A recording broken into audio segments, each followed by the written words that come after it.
Welcome to MUFON Midwest, where we discuss some of the most interesting UFO, UAP sightings in the heartland. MUFON field investigators and eyewitnesses share their amazing experiences with the public on this podcast.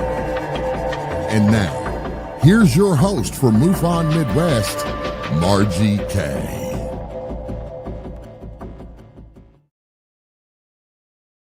Good evening, everyone, and welcome to the program this evening. We have a good show for you tonight. I think you're going to find very interesting. My guest is Emory Taylor. He's an independent theoretical physics researcher. He specializes in dis-continuum physics, referred to as DCP. Starting in 2021, Emory began collaborating with Dr. Rajan Iyer, who is a physicist at dis-continuumphysics.com. Dr. Iyer is the head of mathematical DCP, while Emory is the head of the DCP team and head of conceptual DCP. Starting in 1979 and ending in 2013, Emory was an active member of a scientific research group referred to as SRG that claimed to have originally been formed in 1948 by Vannevar Bush and some of his associates. And we will find more about Emory in just a second. Welcome to the program. Glad to see you. Well, thank you so much for joining me this evening. Some of your work really caught my eye. It sounds just fascinating. I think the number one thing that got my attention is the alien communication device. But let's just go back and start early on. How did you get interested in physics to start with? Actually, I wasn't interested in physics at all. There's some parts I don't want to tell you. And I began being involved with SRG, and I was not, at that time, I was not a scientist. And I eventually became independent theoretical physics researcher.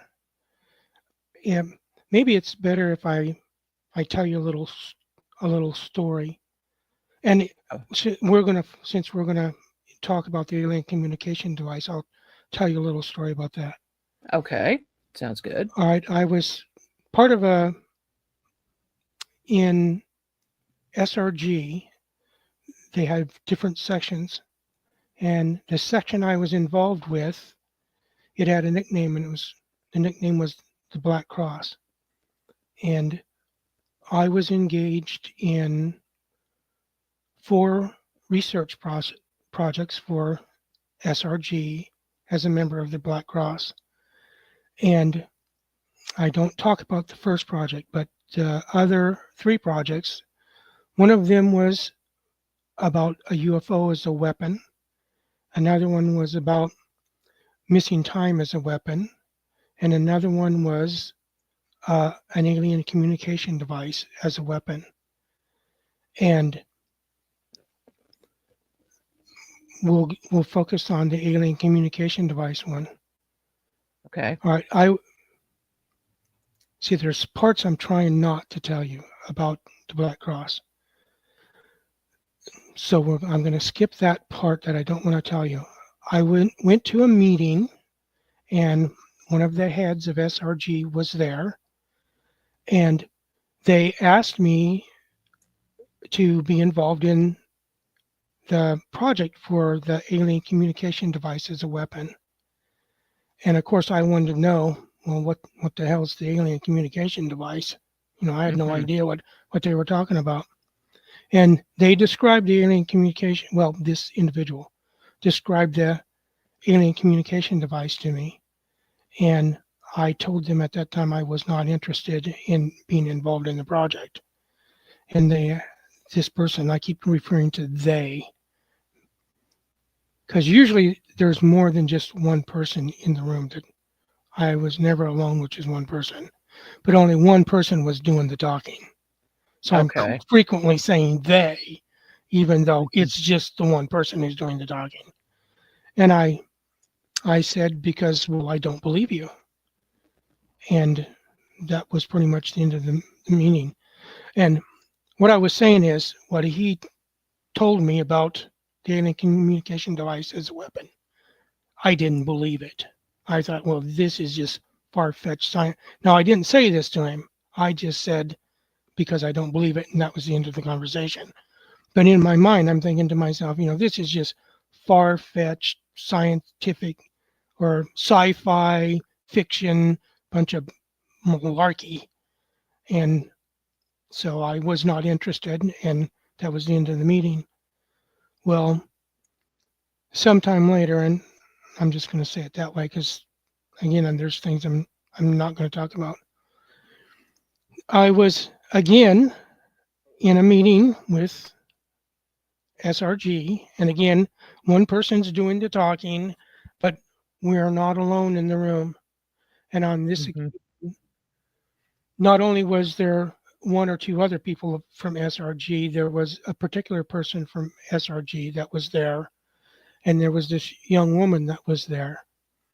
And the person for SRG who was talking directly to me was telling me that, they're going to show me the alien communication device and introduce this young woman.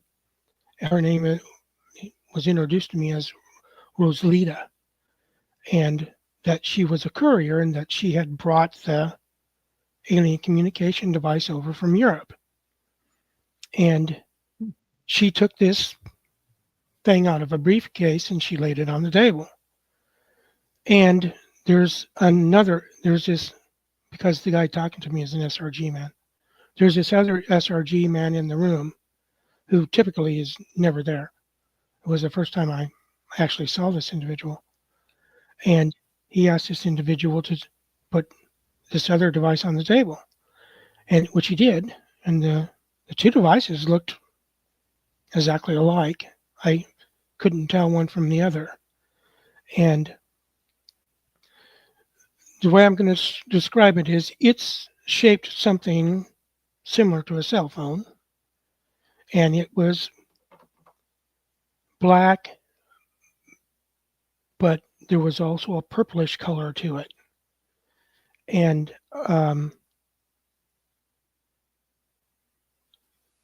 I picked up, well, of course I picked up the alien communication device first because, well, I was interested in finding out, so I picked it up and it immediately started to work. And inside not outside of my mind, but inside of my mind, I heard these voices talking, and of course, language that I didn't understand.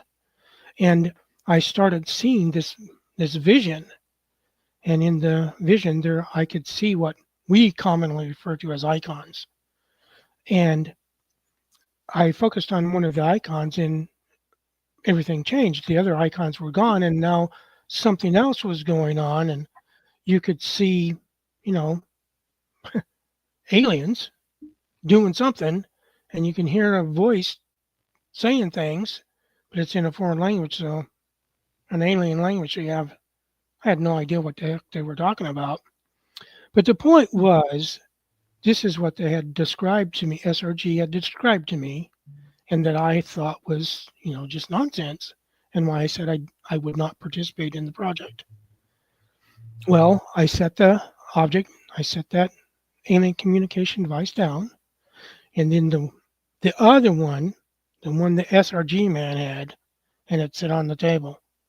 They told me that was their attempt to reverse engineer the alien communication device. And like I said, it looked exactly like the alien communication device.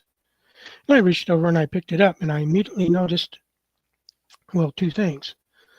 Number one is the surface of it did not feel the same as the alien communication device. It felt different. And nothing happened. It was like a paperweight. So I set the thing down, and of course nothing happened because Well, it didn't work in the first place. And that's when I agreed to be involved in the project. And in essence, they wanted to know how it was that the alien communication device actually worked and why their attempt to reverse engineer it did not work. In other words, they had come to an impasse that they couldn't get around. Mm-hmm. And so they were, because I was a member of the Black Cross, they were asking me if I could figure this out. And I inquired a little bit about the alien communication device and, you know, what's inside there, what's it made of. And they're the ones who told me, SRG, the guy standing there, is the one who told me that, well, it's really just a crystal. That's all that it is. There's nothing inside there. There's no, like with a cell phone, there's stuff inside of there. Right. And the other thing is just a crystal. That's all that it is. And like I said, I agreed to try and figure this out. And that was all right. Now, that's the end of the part of the meeting that I'm going to tell you. The other parts I'm not going to tell you. Okay. And so it's the physics that you have to know in order to, well, first off, the alien communication device it operates on an advanced physics that at that time we didn't know. So of course it's going to be impossible to reverse engineer it because you don't know the physics that's required to reverse engineer the darn thing. So Mm-hmm. you can monkey around all you want, you're not going to come up with a working device. And they didn't. They came up with a device that it looked identical to the other one, but it didn't work. All right, the alien communication, now I'm going to tell you something without telling you the physics behind it. You know the physics, and then this more makes sense, is that crystal is not something that you go out and dig up out of the ground. That crystal, they had to have made that crystal from the subatomic particles up to the atoms and the atoms together to produce that thing that they're calling the alien communication device. They literally created that from the ground up. You're not going out and digging this thing up out of the ground. And the reason theirs didn't work is, because they didn't actually build it from the ground up, from the subatomic particles up to the atoms, because they didn't know the physics that was required to do that. So they wound up with basically a paperweight. The darn thing didn't work. So in order to tell you how a thing that's really just a crystal is doing all this, I have to tell you the physics that's behind it. But before starting down that path, because this is going to lead to what's called telepathy. That's where it's going to lead to. I figured. And the alien communication device is really just to ensure that the telepathy occurs. That's its purpose. And so it's like a backup or a fail-safe. So let's look at an imaginary example. Let's say that now instead of using aliens, we'll use you and 4 of your buddies. And we, the USA, has sent you on a mission, and you already have the UFO as a weapon. And you've used UFO to get over to an exoplanet where there's an alien civilization. And you have to be able to communicate back to the Earth, to the people that you're working for, without the alien civilization knowing that you're there. So you can't be sending the signal. This cell phone right here actually works on if you talk to a technician, they're going to tell you stuff about everything that's inside there. There's not actually a miniature hard drive in there, but there's a thing that takes the place of a miniature hard drive. And it's like a computer inside of there, and there's an antenna. Sometimes there's two of them for sending and receiving. Mm-hmm. And this thing has an on and off button, and you use your hand to turn the thing on. The screen lights up and you see icon sitting there, and you use your finger to touch the icon, and the icon is really for an app, and the app is for a program that when you touch that icon, the app, which is the program, begins to run. And that's how you use this cell phone. And if you want to call somebody, of course, you're using the app for the phone, and it's sending out a signal. And it does that because there's energy stored somewhere inside of here. You got to have energy to be sending a signal. And it's stored on a battery, and then it's sent out. You send out basically electromagnetic waves. And anybody who's got an antenna can pick up this electromagnetic wave that you're sending out. And of course, you don't want to be doing that because you don't want them to know that you're there spying on them. Right. And there go the alien communication device. Now, the part that I've not been telling you in this is that this cell phone operates on what's called continuum reality, which is physical reality. Continuum reality and physical reality are the same thing. In dis-continuum physics, the technical name is both of those. It's continuum reality, and in parentheses, physical reality. But if it doesn't matter if I say continuum reality or physical reality, it's the same thing. This cell phone works on physical reality. The alien communication device does not work on physical reality. They're sending signals, not at all. They're using telepathy is what they're using. Mm-hmm. Okay, now there's you and your 4 buddies, and the U.S. has sent you off to this exoplanet, and you're over there spying on these aliens. And something happens, and the craft that you're in goes down, and you get killed. And you're the only one in the ship that's capable of telepathy. The other 4 people aren't. So now they're stranded. What are they going to do? You're dead, and now they can't communicate with anybody. Well, every one of them happens to have the alien communication device on their belt or in their pocket or wherever.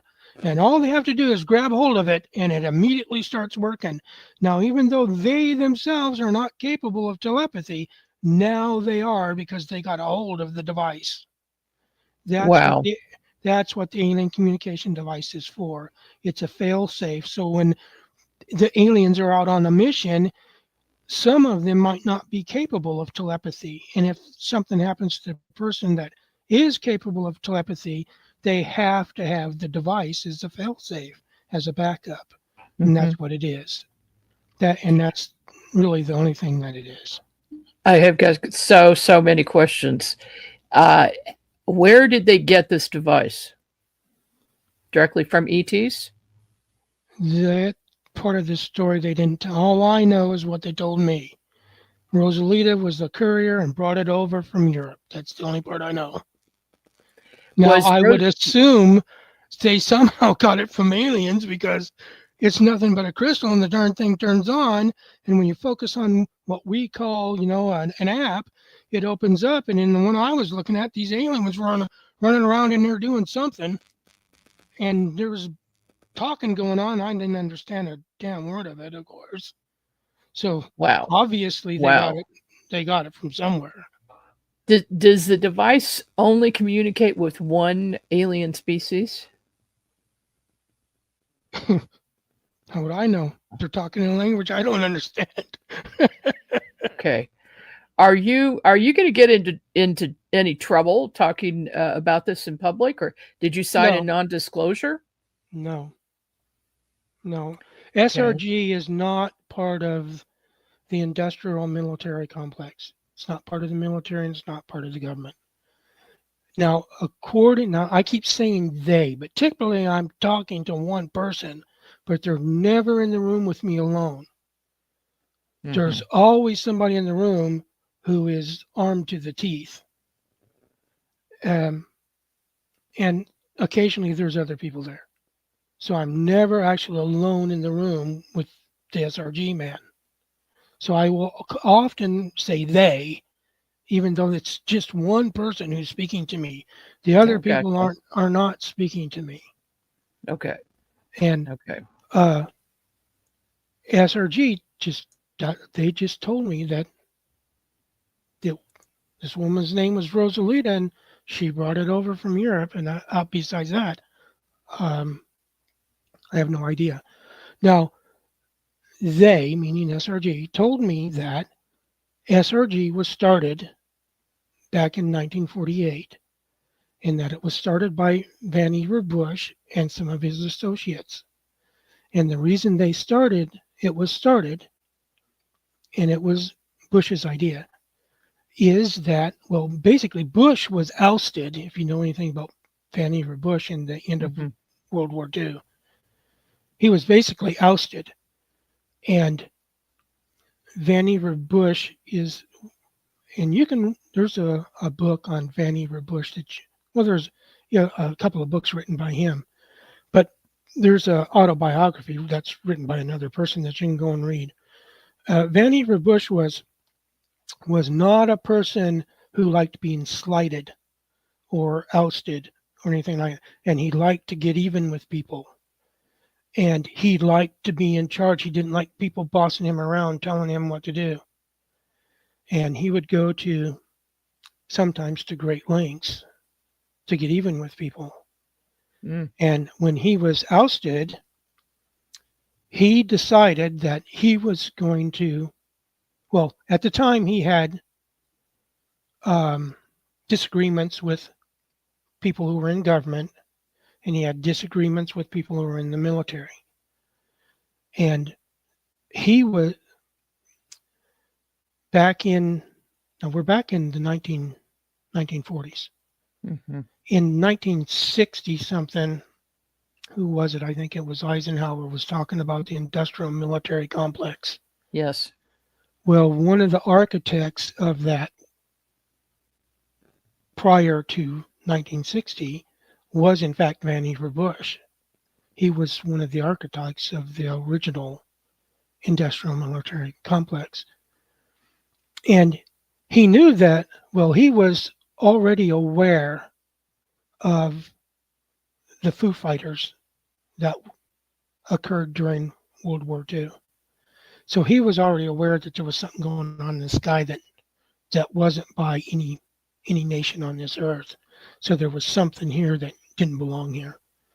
And he knew that they were going to attempt to, well, he also knew something else, which I can tell you, but we'll get to that in a minute. As a matter of fact, I've already told it to you before in an email. But anyway, he was fully aware of the Foo Fighters, and he knew that the industrial military complex was trying to solve this Foo Fighter situation. And he had been ousted, and his character was such that he just couldn't let that go. So him and some other people, and he knew people at that time who were millionaires, they decided to form SRG. And SRG was not part of the industrial military complex, but all of its clients. Now, in the past, I had talked about, and I was misstating the situation. I spoke to a lawyer, and a lawyer went through the thing with me and said that, all right, since I was involved with SRG, I wasn't in management, and the only clients of SRG were members of the military. And since I was involved with SRG, I was not actually involved with the military. I was involved with SRG. SRG had the members of the military as their clients. So I was never actually involved directly with the military. SRG was, and I was involved Okay. with SRG. All right, these members of the military that were the clients of SRG, they were like a little cabal within the military who were in fact friends of Vannevar Bush and his associates, and not necessarily friends with the people who had ousted Vannevar Bush. Okay. So you were asking me if I was going to get in trouble over it. No, because I didn't. I was not involved with the military. I was involved with SRG. And I was not in management. I was in this group that had the nickname of the Black Cross. So I'm not going to get in trouble for telling you anything. As a matter of fact, there's 12 papers that have been peer reviewed and published. Two of them were authored by me, and the other 10 were authored by me as the lead author with, and you were pronouncing his name wrong. His name is actually Iyer, not liar, Iyer. But anyway, but that, that just, Okay. Sorry about that. I didn't know how to pronounce it the first time either. So anyway, he's a physicist. He has a PhD, and he's the co-author on the other 10 papers. And those papers are specifically about something that's never mentioned in the papers. They are specifically about the UFO weapon, the missing time weapon, and the alien communication device weapon. That's what those papers are about. And there's 12 of them. And they're divided up into 3 groups of 4, which means the 4th paper of each of the 3 groups is a table of realities. The original table of realities is in group 1, which is papers 1 through 4. The first update to TOR, the table of realities, is shortened to TOR, and it's pronounced as a name. The name is TOR. The second group of papers, which goes up to paper number 8, has the first update to TOR, and the third group, which goes up to paper 12, has the third update to TOR. And you have to have that table of realities. Now, remember back when I said that their reversed engineer thing was nothing but a paperweight because it did nothing? And you have to know the advanced physics in order to be creating those.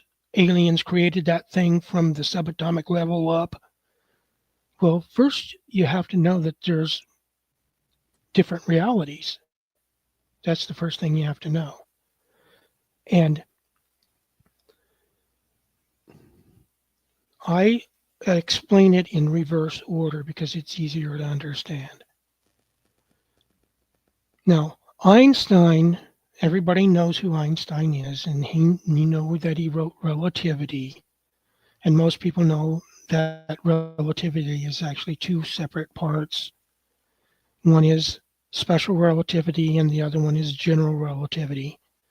And Einstein's theory of gravity is general relativity, and it's a curvature of space-time.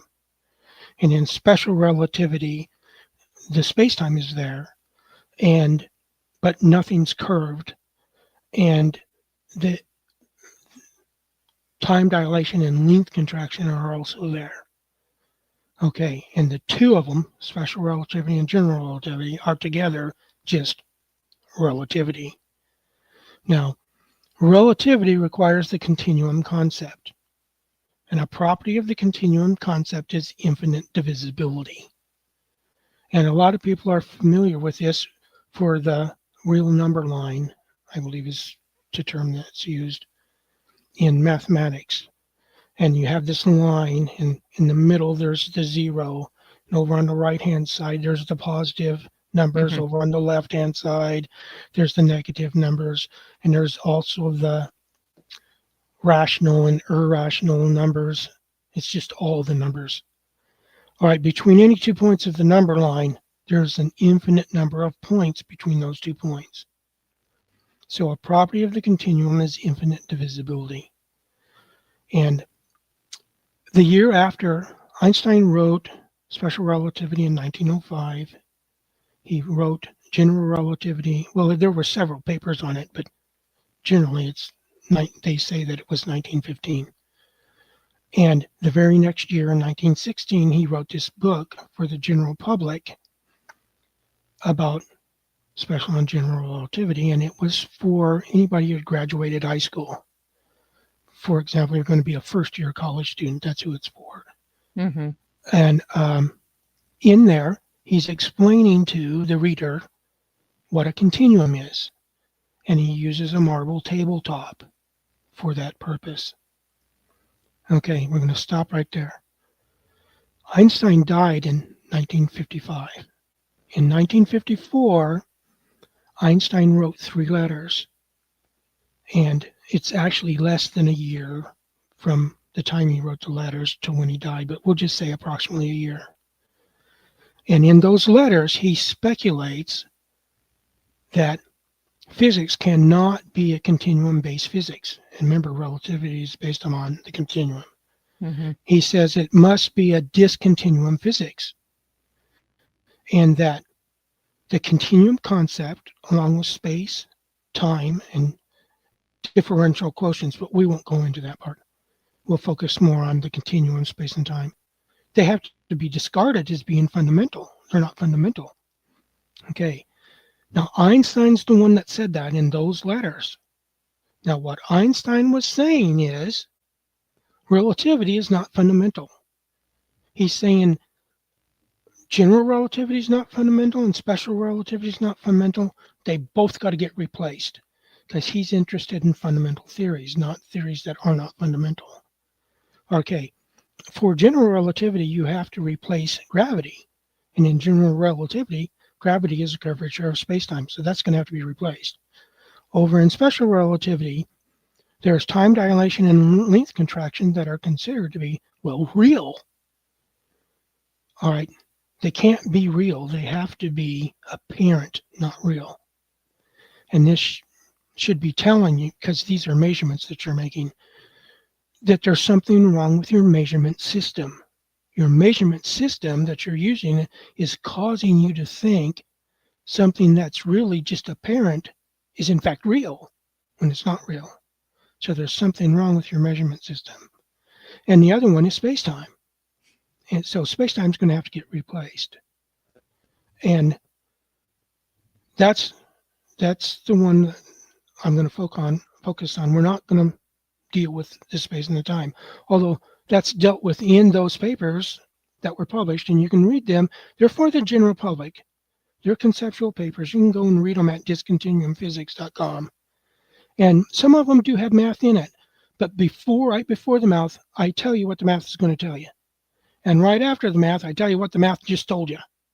So if you don't like the math, you don't even have to look at it if you don't want to. You just read the paragraph before, skip the math, and read the paragraph after, because they're just really conceptual papers. Excellent, okay. Because some people don't like math. I know. So anyway, we're going to skip over the part about time dilation, length contraction, although that is dealt with in those papers. We're going to go straight to the replacing of space-time, because once you replace space-time, whatever you've replaced it with is now going to be the replacement for gravity. Because you got to remember, in relativity, gravity is really just a curvature of space-time. So once you replace space-time, a curvature of the replacement becomes the gravity. So we're going to focus on the space-time. All right. And remember, the main point that we're going to be getting at is that table of realities. That's where we want to get to, because we need the other realities in order to figure out how the alien communication device is working.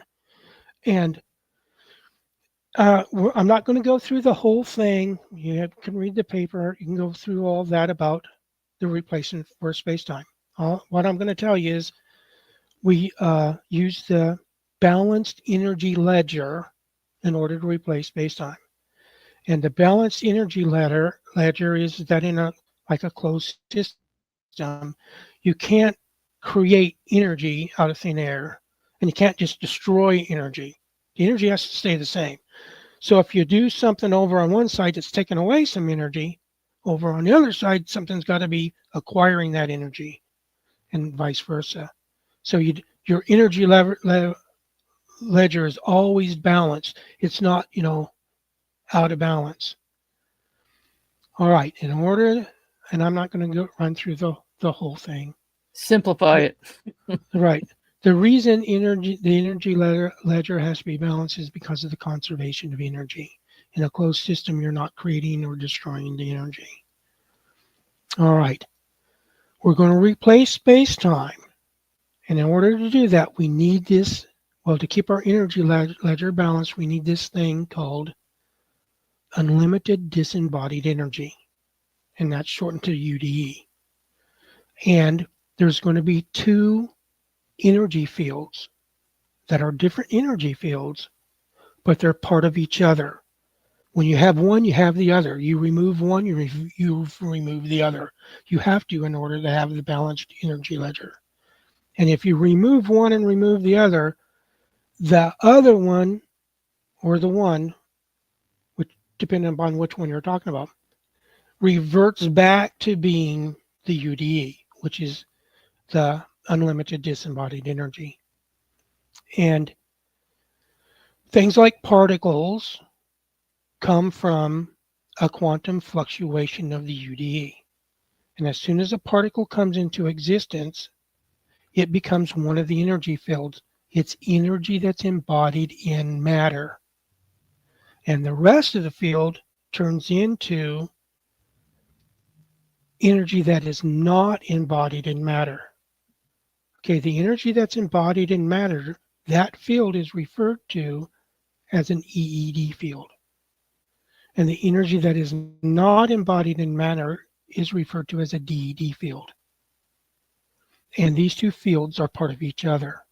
So everything that exists, no matter what it is, it's either an EED field that's part of the one DED field, or it's a DED field that's part of the one EED field. So the important thing to know here, there are no separate things. And the way I'll describe this to you is, your body is made out of subatomic particles. And those particles have come together to form atoms. That's what your body's made out of. My body's made out of the same thing. Okay, those subatomic particles, which means those atoms, and here we're ignoring any electric fields and magnetic fields. We're just ignoring that. We're thinking about just the particles. All of those particles of your body are EED fields, and they're part of the DED field. And all the subatomic particles of my body are EED fields, and they're part of the DED field. And because of the fact that your particles are part of the DED field and my particles are part of the DED field, our particles are part of each other. Mm-hmm. That's how they're part of each other. There are no separate things. Okay, so that brings up the question, why does it look, every time you look around the room, you're looking at that thing that's called physical reality. It's continuum reality.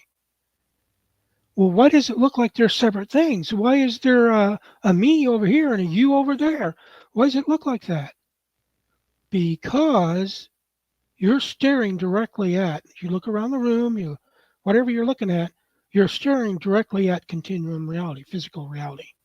It is, in fact, a real reality, but it's not fundamental. And the thing about that is it can be manipulated.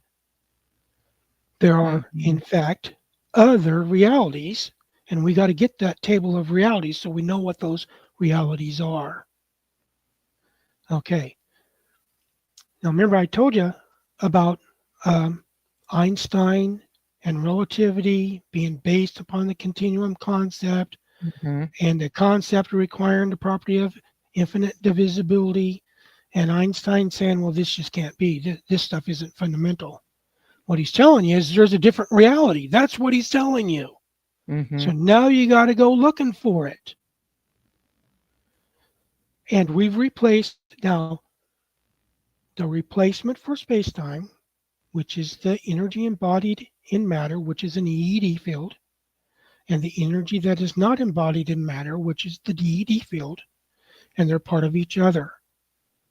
Okay, this is called the DEF field, and it's DEF with a dash and a field, and the DEF stands for something. You just have to know that it's the two fields that are together. They're not separate things, and it's called the DEF field. Okay. Now, clearly, the DEF field is not based upon the continuum concept because one of those is a non-physical field. Energy that's not embodied in matter is a non-physical field. So there has to be spaces between the particles, and those spaces have to be non-physical spaces, which means you no longer have a continuum. So you have a discontinuum. And that depth field, which is a discontinuum, a curvature of that depth field is the gravity. So now we've got now remember, we skipped over the part about the space and time because, well, it's a little complex and we don't need it to get to table of realities. So we've now replaced special relativity, we've replaced general relativity, and those are the two parts that are collectively referred to as relativity. So now we've replaced relativity. And we know that there's a physical reality and there's a non-physical reality. The physical reality is the ED field, which is the energy embodied in matter. And the non-physical reality is the energy that's not embodied in matter. It's the DED field. So now we know we got two realities, and those two realities are in fact inseparable. They come together. You don't get one by itself. They come together, and if one of them goes away, the other one goes away too. And it all reverts back to the UDE, which is the unlimited disembodied energy in which a quantum fluctuation occurred that brought this whole thing into existence. Okay, so we know that two realities came from the UDE. So we're going to give the UDE a name, and that's going to be no reality. But it is a reality. It's just expressed in terms in a negate term. So now we have three realities. We have the no reality, from which the other two realities, which is continuum reality, the physical reality represented by the EED field, and the discontinuum reality, which is non-physical reality, which is represented by the DED field, which is the energy that's not embodied in matter. So we got three realities. Now, Einstein said that Newton's theory of gravity, boy, we're burning up a lot of time here. We are. We're getting close. So we might have to conclude this in a different episode. But anyway, Einstein said that Newton's theory of gravity was the first approximation of his theory. Well, if his theory is not fundamental, let's just remove that. And now we're back to Newton's.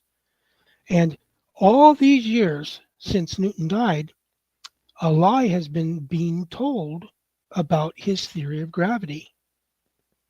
And we can prove that. The lie is this, that Newton's theory of gravity involved gravity innate to matter and action at a distance. And we know this isn't true.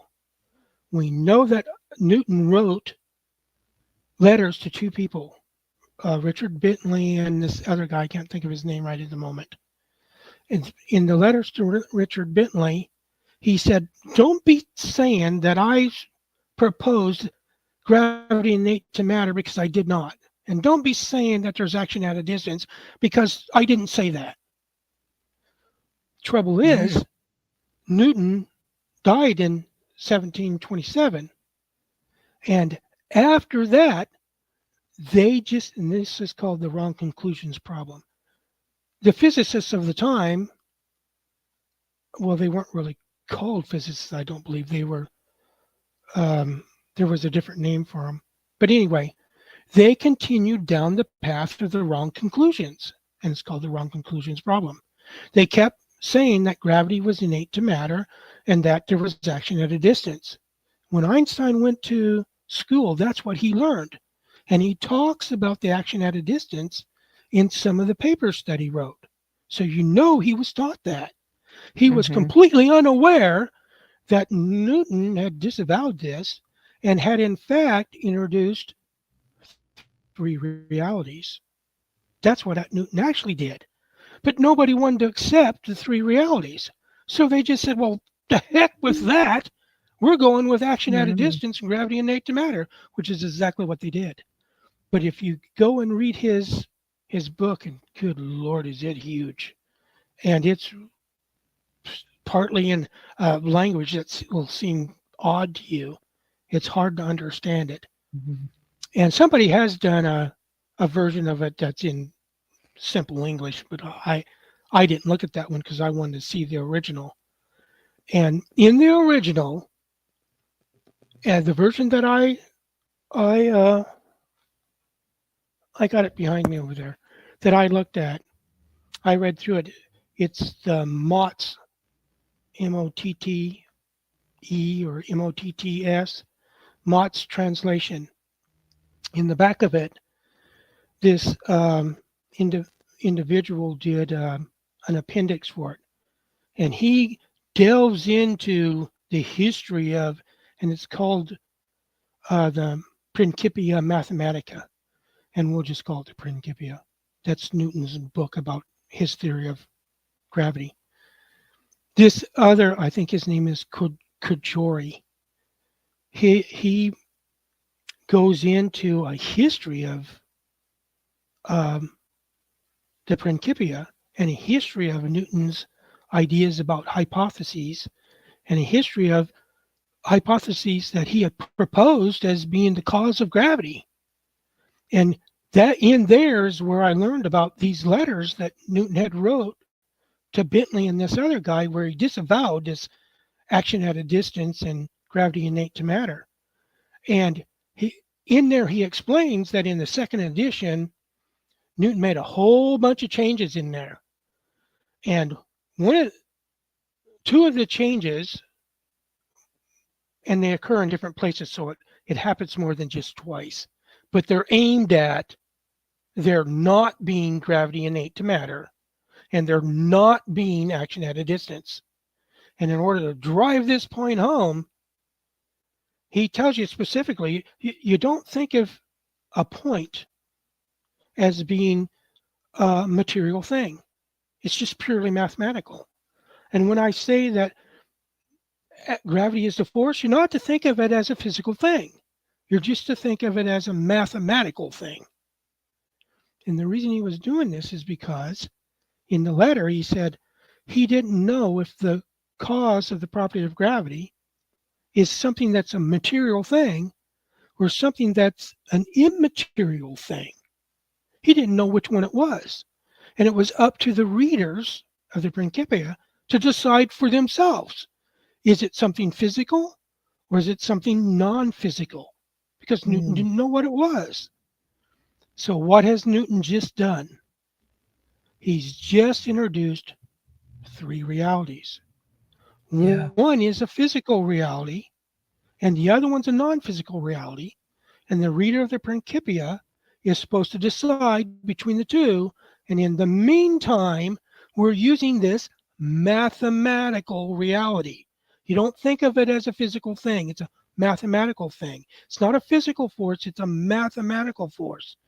So actually, from the time of Newton, we had three realities. So now in our little quest to get that table of realities, we actually have four of the five realities. We have the no reality for the UDE, from which the energy embodied in matter came from, which represents physical reality, and from which the energy not embodied in matter came from, which represents non-physical reality. And we now have the mathematical reality that Newton was using.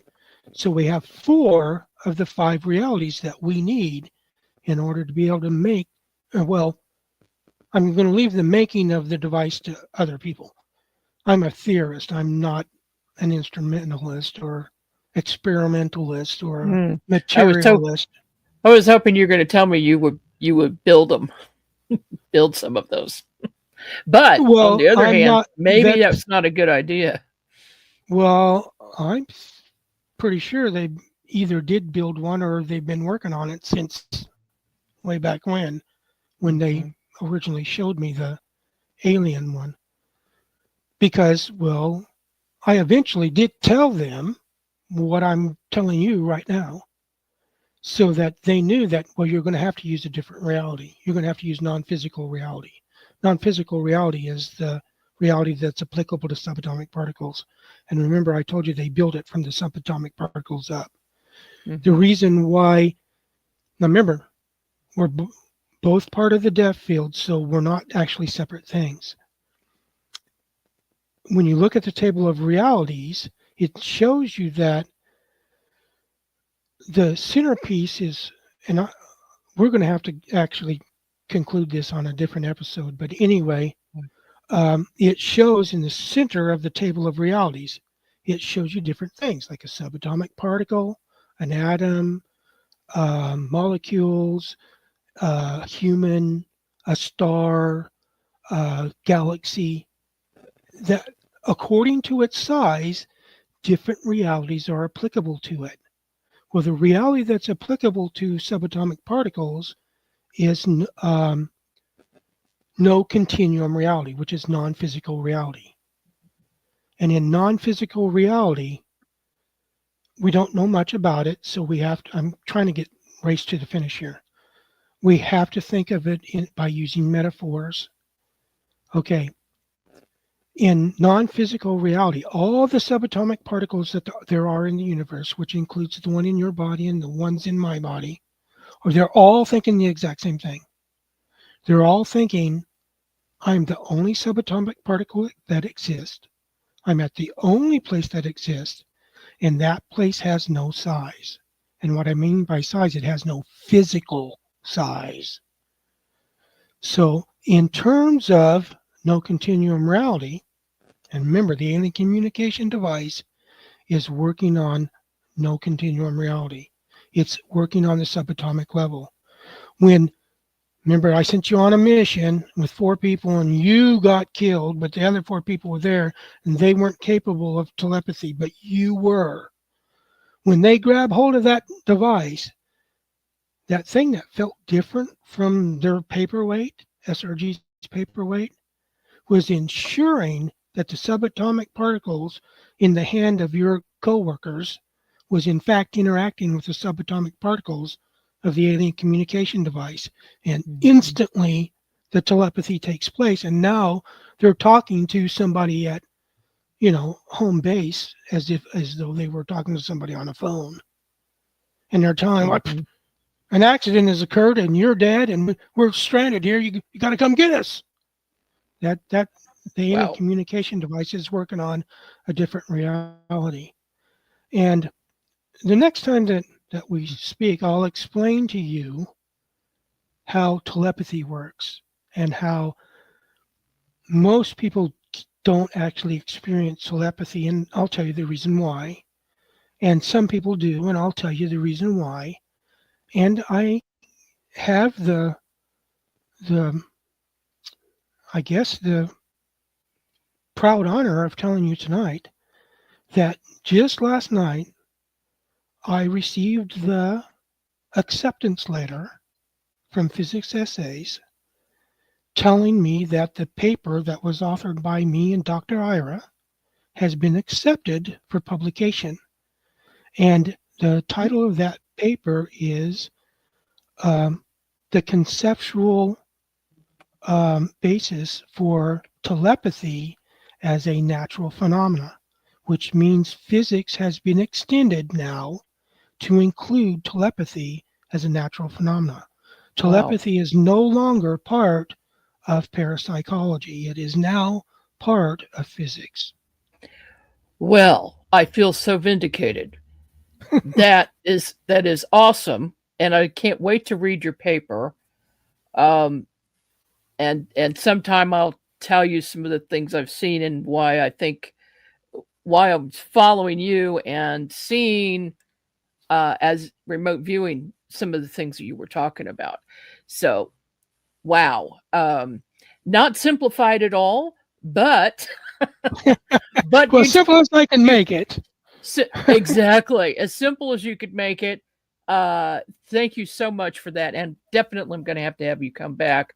Um, Before I let you go, I do want to talk a little bit about the 3 books um, that you published, and let me just throw this up and tell us real quick what this is. That's the first of the books. It's The Dutchman's Stash, and it's about Jacob Waltz, who was a German immigrant who came to America back in the 1800s. They referred to male German immigrants as Dutchmen, and he found what is called the Lost Dutchman mine in the state of Arizona. And when he died, supposedly its location was lost because he didn't tell anybody where it was. And there's 3 books, and they've all 3 involve the Dutchman. This is the second book, and it's The Dutchman's Secret, which is the shocking truth hidden within the Dutchman's legend, which is actually that the Dutchman was looking for. The whole reason he went into the Superstition Mountains is he was looking for what's called the German Grail, and it's not the same thing as the Christian Grail. And then there's the Dutchman's Revenge, where he was actually taking revenge upon people who tried to follow him to what was actually his gold mine. And those 3 books were actually written. They are what's called the cover story. I was actually in Arizona. I was involved with SRG as a member of the Black Cross, and I was looking for an alien communication device. And I can tell you that story if we talk again. And for a microfilm of a UFO file that had been stolen by an individual named Chuck Crawford, who was living in Arizona. He lived in Arizona from 1970 until 2007 when he died. And when he was originally from Buffalo, New York, and he broke into a facility in Buffalo, New York that was housing some UFO files at the time.